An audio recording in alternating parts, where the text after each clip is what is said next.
What is going on, everybody? Welcome back to Red Sea Radio. My name is Corbin, and with the news breaking yesterday morning that Jackie Bradley Jr. has officially been DFA'd from the Red Sox, meaning he is no longer on the team and can be claimed off waivers by another team, combined with the fact that you guys seem to really like the idea of going back and taking a look at the Mookie Betts trade. And let's be totally honest here, you guys are going to have some really strong opinions on this trade. I have a pretty decent feeling about that, and it's been a while since we've had a full-on war in the comment section, so I figured this would be a ton of fun to do. So what we're going to do today is we're going to take a look at the Hunter Renfroe trade the Red Sox made this offseason, and we're going to try and determine who's the winner and who's the loser. But before we get into that, do me a favor, make sure you guys have hit that subscribe button if you haven't already. If you're new here, we talk Red Sox content almost every single day. Also, make sure you guys have hit the like button on this video as well. It helps this video out a ton and would mean a lot to me. Thank you all very much for clicking on this one. Let's get into it.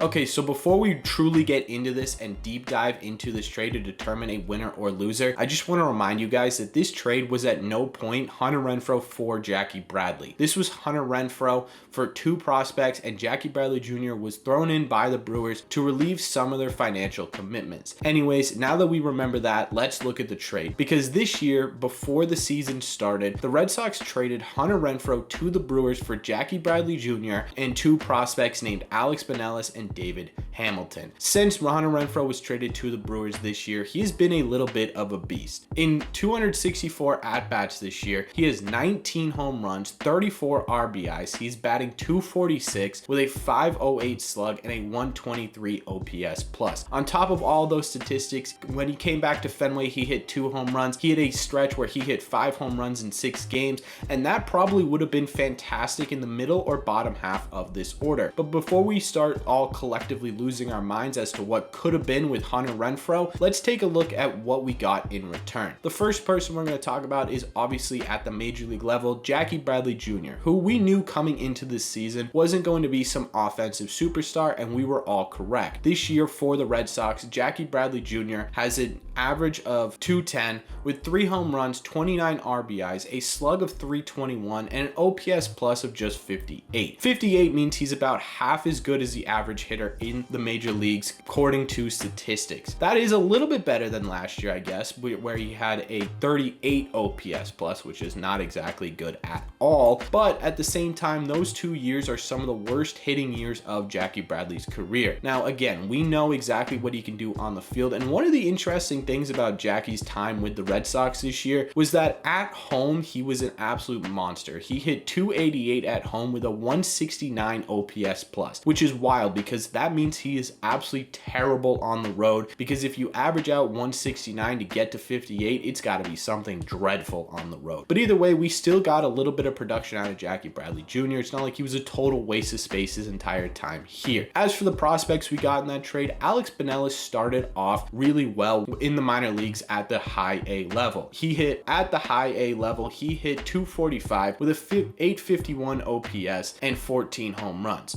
Then he was promoted to AA, and he's cooled off quite a bit. In 27 games at the AA level, he is hitting just .139 with a .361 slug and 7 home runs. So that power is still staying there, but he's definitely having trouble making contact with the higher leverage pitching. The other guy that we got in this trade was David Hamilton, who has actually stayed at the AA level this entire year, where he is struggling a little bit, but not as bad as Binelas. He's currently hitting .231 with an OPS of 689, 8 home runs, and more importantly, he has 50 stolen bases in 84 games. That is lightning quick, and I'm excited to kind of see if he can develop his approach at the plate, because that could be pretty deadly going forward. The problem with both of these guys is that neither of them are jumping out of the page at me. If you're going to lose that power in the lineup, I would expect both of these prospects to be someone we can be excited about, but neither of these guys truly excite me just yet. However, they are still super young, and it's hard for me to get upset about these prospects because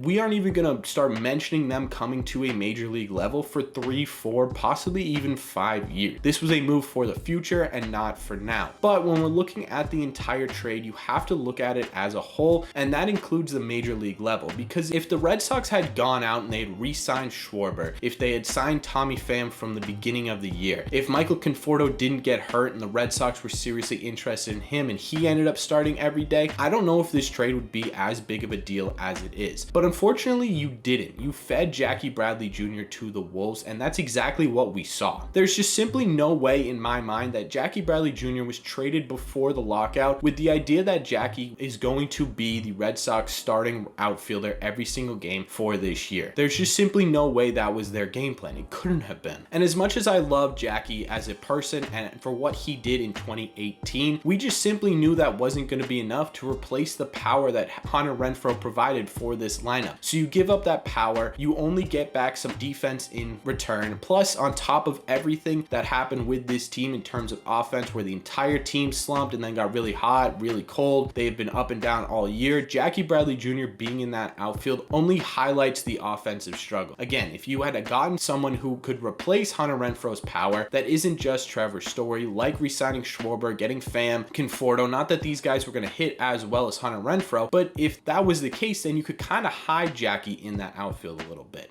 You could still utilize what he's best at, being one of the most elite outfielders we have seen in a long time for the Red Sox, while not missing too much of Hunter Renfroe's bat, and that is where the Red Sox failed, and that is why the Red Sox lost this trade. It wasn't because of the prospects themselves, because again, there's still a lot of chance that they get better. It was because of the Red Sox shortcomings after it. If the Red Sox had made up for it, I think that this trade would have been a different story, but unfortunately they didn't. This will be a trade that's going to be a ton of fun to look at in 3, 4, 5 years and see where Hunter Renfroe's career trajectory went and see where the prospects that we got in return for Hunter Renfroe went. At the end of the day, I loved Jackie Bradley Jr. as a person. It sucks to see him get DFA'd. The move makes sense, but I just wanted to throw that in there because I really am going to miss Jackie on the Red Sox in a Red Sox uniform. Anyways, let me know in the comment section down below. I'm sure you guys have your opinions on this trade, especially with the state of the Red Sox right now. So let me know what your thoughts are. Are you in on this trade? Are you out on this trade? Who won? Who lost? And if you were to be behind Bloom, how would you have fixed the ship on this one? Let me know all your thoughts down below. As always, if you've made it to the end of this video, do me a favor, make sure you guys have hit that subscribe button if you haven't already. If you're new here, we talk Red Sox content almost every single day. Plus, you guys made it to the end of this video, you might as well subscribe and you might as well like. The like button helps out these videos a ton. It would mean a lot to me. One more thing, do me a favor, share with a friend or family member who loves the Red Sox as much as you do, and that'll truly be the best thing you can do for this channel.